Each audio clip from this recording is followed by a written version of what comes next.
Hi friends, welcome to our channel. Aaradhya తన ఫ్రెండ్స్తో గొడవ పడటంతో ఇక వాళ్ళ పేరెంట్స్ కూడా వస్తారు కదా. ఇక నీ పెంపకం ఇలాంటిది, నా పెంపకంలో ఉన్నప్పుడు ఎవరైనా సరే మీ అమ్మాయి కొట్టింది తిట్టిందని ఇంటి దగ్గరికి వచ్చారా? నువ్వేంటో నీ పెంపకం ఏంటో బాగా అర్థమవుతుందని అక్షయ్, నా పెంపకం మంచిది కాబట్టి కోర్టులో కూడా నా కూతురు నా దగ్గరే ఉంటుంది అని చెప్పి ఇక సమాధానం చెప్పింది. అప్పుడే మీ పెంపకం ఏంటో అర్థమైందని అవని. ఈ రకంగా ఇద్దరూ కూడా మాటలతోనే ఫైట్ చేసుకుంటూ ఉంటారు. ఇక బస్తీలో గొడవకు వచ్చిన వాళ్ళకు ఏమీ అర్థం కాదు. పక్కనే ఉన్న స్వరాజ్యం, రాజేంద్ర ప్రసాద్ ఇక వీళ్ళిద్దరూ భార్యాభర్తలని చెప్పడంతో ఓహో, భర్త ఎదురింట్లో, భార్య ఏమో ఈ పక్కింట్లో ఈ రకంగా ఉంటున్నారన్నమాట. చూడండి సార్, మిమ్మల్ని చూస్తుంటుంటే చదువుకున్న వాళ్ళనే ఉన్నారు, మేమేమో ఈ బస్తీ వాసులం, పిల్లలకు మంచి చెడు అంతా కూడా చెప్తాం, మీ దగ్గర లాంటి వాళ్ళ దగ్గర మేము చూసి నేర్చుకోవాలి.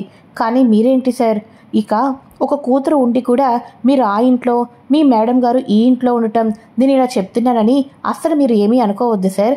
పిల్లలు లేకపోతే మీరిద్దరూ అడిగి ఆ ఇంట్లో ఈ ఇంట్లో ఉన్నా పర్వాలేదు, కానీ ఇప్పుడు తల్లి ప్రేమ, తండ్రి ప్రేమ, ఇద్దరి ప్రేమ కావాలని మీ అమ్మాయి ఎంతగానో బాధపడుతూ ఉంటుంది. కానీ పైకి మాత్రం చెప్పుకోలేదు.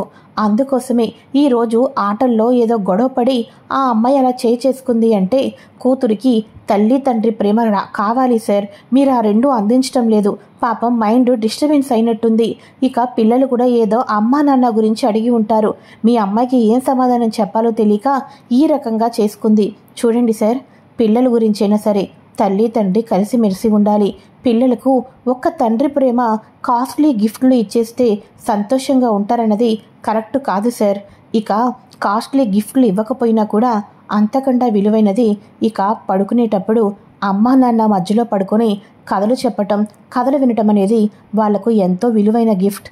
అలాంటి గిఫ్ట్ ఇస్తేనే నిజంగా మీరు గ్రేట్ ఫాదర్, గ్రేట్ పేరెంట్స్ అవుతారు.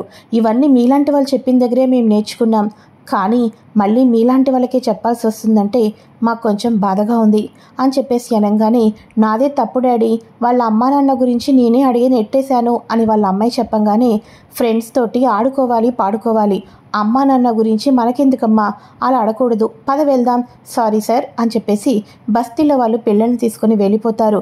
చూసారా, ఆఖరికి మీ కోడలు నా కొడుకుకి ఎటువంటి గతి పట్టించిందో చూసారా?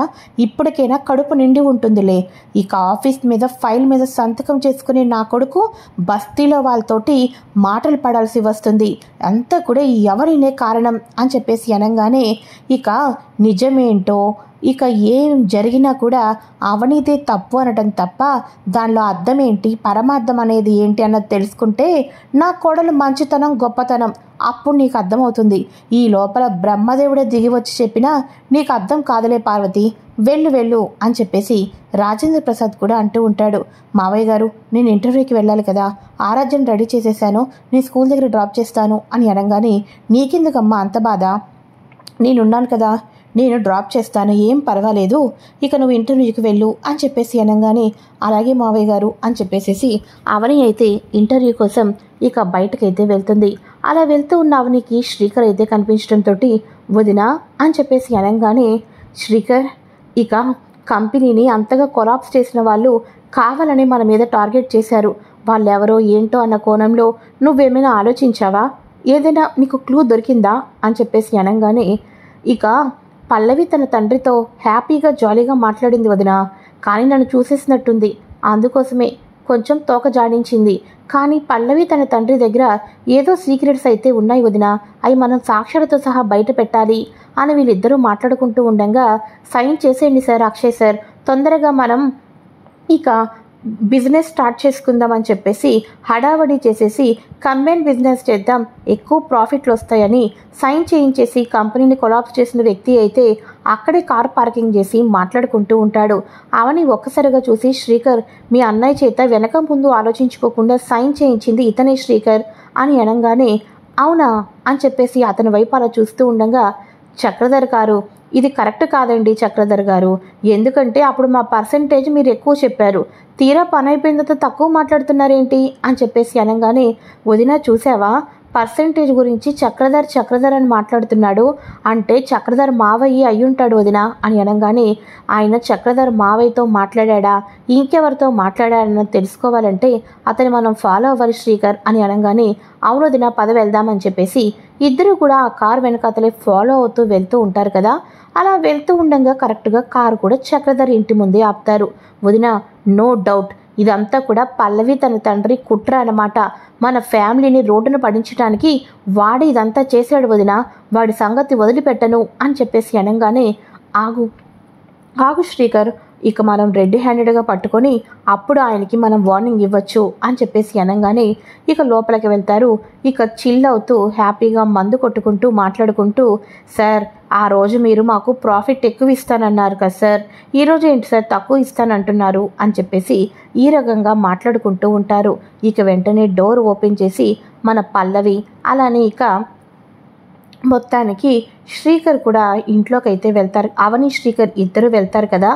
ఒక్కసారిగా ఏంటి ఇలా వచ్చారేంటి, మా సహాయం ఏమైనా కావాలా అని అనగానే, నీ బోడి సహాయం ఎవరికి కావాలి, మా కుటుంబాన్ని 3 ముక్కలు చేసింది నువ్వు నీ కూతురే కదా అని చెప్పేసి శ్రీకర్ అయితే అంటూ ఉంటాడు.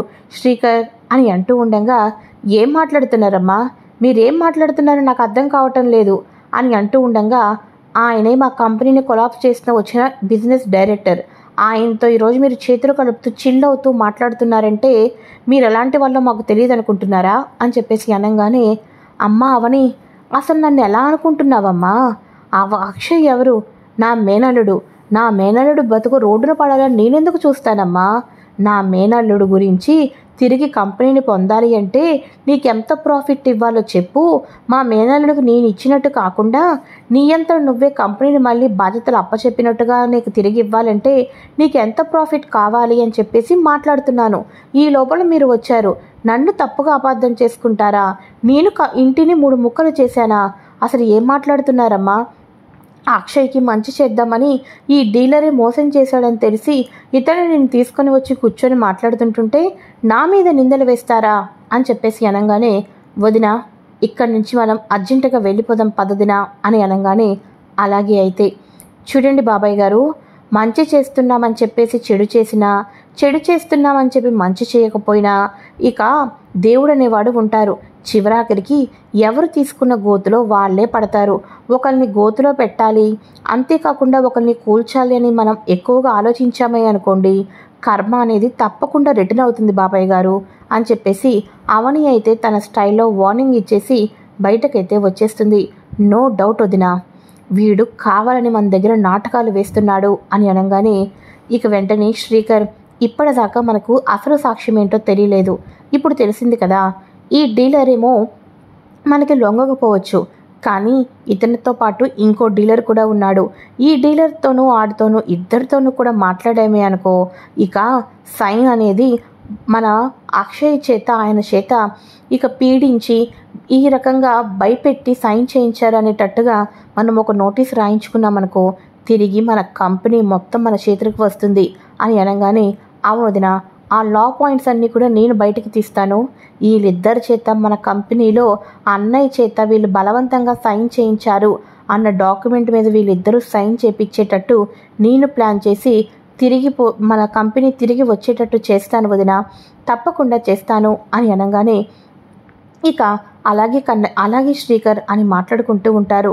ఇక వెంటనే అక్షయ్ అక్కడ కనిపించడంతో ఇక వెంటనే, ఏవండి మీకు విషయం తెలుసా, మన కంపెనీ కొలాప్స్ అయిపోయిన దానికి కారణం అని అంటూ ఉండగా, ఊరుకో వదినా, అన్నయ్య నిజం చెప్పినంత మాత్రాన నమ్మేస్తాడా ఏంటి, అన్నయ్యకు ఎప్పుడైతే భార్య మీద కోపం తగ్గుతుందో, భార్య ఎప్పుడైతే తనకు మంచి దేవతలాగా కనిపిస్తుందో అప్పుడు అన్నయ్యకి నిజాలన్నీ ఆటోమేటిక్గా తెలుస్తాయి, నువ్వు ఏం చెప్పినా అబద్ధమే అనుకుంటాడు. ఒకవేళ ఇప్పుడు నువ్వు ఏదైనా చూసింది జరిగింది చెప్పావే అనుకో, ఇదంతా కూడా నువ్వు పుట్టించిన కట్టు కదా అని అన్నయ్య అంటాడు అని అనగానే, అవును శ్రీకర్, నువ్వు బాగానే చెప్పావు, నా కళ్ళు తెరిపించావు అని చెప్పేసి అంటూ ఉండగా, ఏం లేదులే అన్నయ్య, వదిన పిచ్చిది కదా, నువ్వు చీ అన్నా తూ అన్నా తనతో మాట్లాడకపోయినా ఇక నువ్వు భారీగా చూడకపోయినా కూడా తన భర్త బాగుండటం కోసం వదిన ఎప్పుడూ కూడా ముందడుగు వేస్తూ ఏం చేస్తే తన భర్త మళ్ళీ పాత లైఫ్ వస్తుందని చూస్తూ ఉంది. దాని గురించి ఏదైనా సాక్ష్యాలు నిజాలు తెలిసినాయనా నువ్వు నమ్మవులే అన్నయ్య, నువ్వు నమ్మవు, అందుకనే చెప్పటం లేదులే అవునన్నయ్య, నువ్వేంటి ఇక్కడున్నావు అని చెప్పేసి అనగానే, ఏమీ లేదు, మీ వదినైనా ఏంటి ఇంటర్వ్యూకి వెళ్తుంది, నేను కూడా ఇంటర్వ్యూకి వెళ్దామని వచ్చాను, కానీ మీరిద్దరూ ఈ ఏరియాలో కనిపించేసరికి నేను కూడా మీతో మాట్లాడాల్సి వచ్చింది అని చెప్పేసి అనగానే, సరే అయితే అన్నయ్య, వదిన నిన్ను ఇంటర్వ్యూ దగ్గర డ్రాప్ చేస్తాను పదా అని చెప్పేసేసి ఇక వాళ్ళిద్దరూ అయితే వెళ్ళిపోతారు. అయితే మన అక్షయ్ అవని శ్రీకర్ మాట్లాడుకుంటారు కదా. ఇక అక్షయ్కి యాక్చువల్గా ఏంటంటే అవనికి శ్రీకర్ కన్నా ముందుగా ఇక అక్షయ్ చేతి ఎవరైతే తొందరగా సైన్ చేయించాడో ఆ వ్యక్తే కనిపించడంతో వీడే కదా నన్ను మోసం చేశాడు అని చెప్పేసి ఇక వాడు కారు స్టార్ట్ చేస్తున్నప్పుడే ఇక వెనకాతలే ఇక ఆటోలో అయితే ఫాలో అవుతూ ఉంటాడు. ఈ కార్ని అవని ఉన్న శ్రీకర్ కూడా ఫాలో అవుతున్నారని చూసిన తర్వాత ఇక వెంటనే మన అక్షయ్ కూడా ఫాలో అవుతూ ఉంటాడు. అక్షయ్ ఫాలో అయిన తర్వాత యాక్చువల్గా అవని వాళ్ళు ఏం చేస్తారు, డైరెక్ట్గా డోర్ ఓపెన్ చేసుకొని వెళ్ళిపోతారు కదా. కానీ ఆ తర్వాత ఇక చక్రధర్ నేను మంచి చేస్తున్నానని అబద్ధం చెప్పటం, వాళ్ళు వెళ్ళిపోయిన తర్వాత చూడు నువ్వు అనుకున్న పని అనుకున్నట్టుగానే చేసావు, నీ డబ్బులు నీకు కరెక్ట్గా ఇచ్చేస్తాను, నీ పర్సెంటేజ్ నీదే. ఆ అక్షయ్ గారు రోడ్డున పడ్డం నేను కళ్ళారా చూశాను, వాడు అతి తొందరలోనే మళ్ళీ కోటీశ్వరుడైపోతాడా, వాడికి ఎలాంటి ఛాన్సు రాకుండా ఉండాలి అంటే నేను నీకు పర్సెంటేజ్ ఉన్నది ఉన్నట్టు ఇచ్చేస్తాను, అర్థమైంది కదా అని అనగానే, అలాగే సార్ మీరు చెప్పినట్టే చేస్తాను అని అనగానే, ఇంకా నయ్యం ఆ అవని చూస్తే తన భర్త దగ్గరికి వెళ్ళి నిజస్వరూపం అని అవే అని ఇవన్నీ చెప్పేసేసి నిజం మొత్తం బయట పెట్టేసేది. తెలివిగా మేనేజ్ చేశాను కాబట్టి సరిపోయింది. ఏదైతే ఏమి రాజేంద్ర ప్రసాద్ కుటుంబాన్ని రాచి రంపాలు పెట్టేదని వాళ్ళకు పాపం నేనని తెలియదన్నమాట. ఇంకా వాళ్ళకు మంచి చేస్తానా, ఇంకా ఇంకా ఇంకా ఇంకా అధపాతాళానికి వెళ్ళిపోవాలి వాళ్ళు అని చెప్పేసేసి తన మనసులో ఉన్న అక్కసంతా కూడా బయట పెడతాడు చక్రధర్. కిటికీ దగ్గరే ఉన్న మన అక్షయ్ అటు అవని వాళ్ళు బయటకు వెళ్ళిపోవటం, ఆ తర్వాత చక్రధర్ మాట్లాడిన మాటలు వినటం అన్నీ విని షాక్ అయిపోతాడు. ఇంతకాలం నేను ఇలాంటి వాడిని నమ్మానా, పల్లవిని వాళ్ళ నాన్నని నమ్మానా, ఇదంతా వాళ్ళ కుట్ర అని తెలుసుకున్న అక్షయ్ అయితే బయటకు వచ్చేసేసి అవని వాళ్ళతో మాట్లాడదాం అనుకుని చూసేసరికి తన తమ్ముడు ఇలా మాట్లాడటంతో వాడు అలా మాట్లాడడంలో తప్పలేదు, ఎందుకంటే దేవత లాంటి భార్యను నేను అర్థం చేసుకోలేకపోయాను. అవని నా కంపెనీని నన్ను ముందుకు తీసుకుని వెళ్ళాలి అనుకుంటుంది, పల్లవి మా కుటుంబాన్ని కుట్రలు చేసి మోసం చేస్తుంది, అమ్మ కుట్ర చేస్తున్న పల్లవిని నమ్ముతుంది తప్ప అవనిని నమ్మటం లేదు. ఇప్పుడే కదా ఇక దేవత గురించి అర్థమైంది. ఇక వీళ్ళు ఎలా అయితే ముందుకు వెళ్తున్నారో నేను అలానే ముందుకు వెళ్తాను. పల్లవి కుట్ర తెలిసింది, తన తండ్రి కుట్ర ఏంటో తెలిసింది. ఇక ఇంట్లో వాళ్ళకి సడన్గా సర్ప్రైజ్ ఇచ్చి మళ్ళీ అమ్మని నాన్నమ్మని ఆ ఇంటికి తీసుకుని వెళ్ళాలి, పోయిన కంపెనీని తిరిగి పొందాలి అని చెప్పేసి అనుకుంటూ ఉంటారు. ఇక ఈవినింగ్ టైంలో అవని అక్షయ్ అయితే కలుస్తారు. అవని అక్షయ్ కనిపించేసరికి ఇంకా అక్షయ్ ఎందుకు అవని నాకు చెప్పటం లేదు, నాతో ఎందుకు మాట్లాడటం లేదు అని అనగానే, నా భర్త నేను ఏదైనా మాట్లాడితే దాన్ని నమ్మకంతో విలువ గౌరవం ఇస్తారని మాట్లాడతాం, కానీ నేను ఏం మాట్లాడినా తప్పుగా మాట్లాడితే ఇంకా నేను ఏం చేస్తాను అని అనగానే ఒక్కసారిగా అవని గార్డెన్లో ఉంటుంది. అక్షయ్ హాక్ చేసుకొని, సారీ అవని, నువ్వు ఇందాక చక్రధర్ మావయ్యతో మాట్లాడినవన్నీ కూడా విన్నాను, ఆ తర్వాత ఏం జరిగిందో కూడా విన్నాను అని అనగానే, ఇక పల్లవి వాళ్ళు ఇంత కుట్ర చేస్తారో అనుకోలేదు, ఇప్పుడే అమ్మకు నీ మంచితనం ఏంటో చెప్తాను పదా అని అనగానే, ఏవండి ఒక్క నిమిషం ఆగండి, శ్రీకర్కి నాకు పల్లవి ఎందుకు ఇంట్లో అడుగు పెట్టిందో నాకన్నీ తెలుసండి, కానీ మన కమల్ లైఫ్ ఏమైపోతుంది, ఈ వయసులో ఇప్పుడే అత్తయ్య మావయ్య మన మూలన ఇన్ని ఇబ్బందులు పడుతున్నారే, నమ్మించి మోసం చేస్తుంది పల్లవి అని తెలిస్తే వాళ్ళు ఇంకా తట్టుకోలేరండి. ముందు మన కంపెనీని తెలివితేటలతో ఎలా ముందుకు రాపెట్టుకోవాలా, అత్తయ్యకి మావయ్యకి ఈ వయసులో ఒక మంచి లైఫ్ ఎలా ఇవ్వాలన్నది ఆలోచిద్దామండి. ఆ తర్వాత అప్పుడు పల్లవి సంగతి చక్రధర్ బాబాయ్ సంగతి తేలుద్దాం. ఈ విషయం అత్తయ్యకి మావయ్యకి తెలిస్తే వాళ్ళు ఇంకా ఇంకా బాధపడతారండి, దయచేసి చెప్పొద్దండి అని చెప్పేసి అనగానే అవని మంచితనం ఇంకాస్త అర్థమయ్యి అవనిని అయితే హక్ చేసుకుని దగ్గరికి తీసుకుంటాడు. అప్పటి నుంచి పల్లవి దగ్గర అవనిని ఇష్టం లేదన్నట్టుగా మాట్లాడటం, అవని ఇలాంటి వాళ్ళని తోకజాడిస్తే విడాకులైనా ఇచ్చేస్తానని పల్లవి దగ్గర మాట్లాడడం, ఈ రకంగా చేస్తూ పల్లవికి చక్రధర్కి తెలియకోకుండా కంపెనీని తిరిగి రాబట్టుకునే ప్లాన్లు చేసుకుంటూ వాటి వైపు అడుగులు వేసుకుంటూ ముందుకు వెళ్తూ ఉంటారు అక్షయ్ అవని. ఒక్కసారిగా రానున్న ప్రోమోలో ఏం జరుగుతుందంటే, బ్రేకింగ్ న్యూస్లో తిరిగి Rajendra Prasad company shares projects అన్నీ కూడా వాళ్ళకే వచ్చేసాయి. ఇన్ని రోజులు ఒక ఊబి లాంటి దీంట్లో పడిపోవటం ద్వారా అంత బిజినెస్ మ్యాన్కి డ్రాప్ అనేది వచ్చింది అని ఈ రకంగా బ్రేకింగ్ న్యూస్ రావడంతో పల్లవి తన తండ్రి ఇద్దరు కూడా కుప్ప కూలిపోతారు. ఇది friends latest episode and promo. ఈ వీడియో కనుక నచ్చినట్లయితే లైక్ చేయండి. నెక్స్ట్ ఎపిసోడ్స్ కోసం ఛానల్ని సబ్స్క్రైబ్ చేసుకోండి. Thanks for watching friends.